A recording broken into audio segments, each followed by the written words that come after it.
se il più fa la scienza, per 40 di semminga senza. Oppure, quanto il più al dì della scienza, per 40 di semminga senza. Come in tanti proverbi, anche questo ha le sue varianti. Chi segue questo canale si ricorderà che avevamo incominciato con il proverbio riguardante la Domenica delle Palme e la Pasqua, il famoso "il su sui rif, l'acqua sui ciap", per dire che se è bello il giorno delle Palme dovrebbe piovere a Pasqua e viceversa.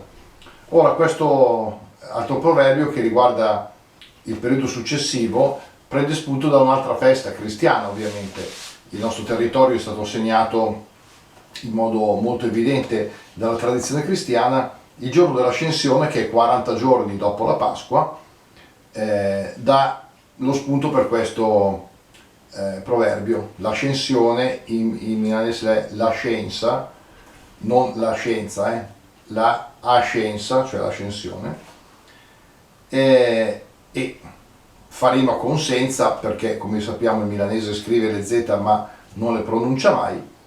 Quindi quanto il più al dì della scienza, per 40 di semminga senza. Ovviamente anche questo proverbio, come quell'altro, non ha un fondamento scientifico. Non so se ci sono degli studi dei meteorologi. Era la tradizione, era la pratica, era l'esperienza contadina che faceva supporre che a un periodo di pioggia verso la metà o fine maggio si sarebbe andato avanti ad avere acqua ancora per del tempo.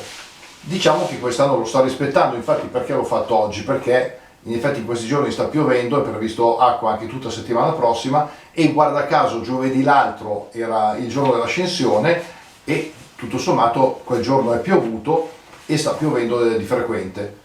Ora, è un proverbio, va bene, prendiamolo per quello che è. Tra l'altro guardavo i vecchi numeri del Nos Paese. Questo era del giugno 2003, l'avevamo intitolato "In die Noster Park traran e l'usure", perché questa è la stagione di l'usure, cioè delle lucciole, e avevamo messo proprio i proverbi del mese di giugno, e avevo messo anche questo.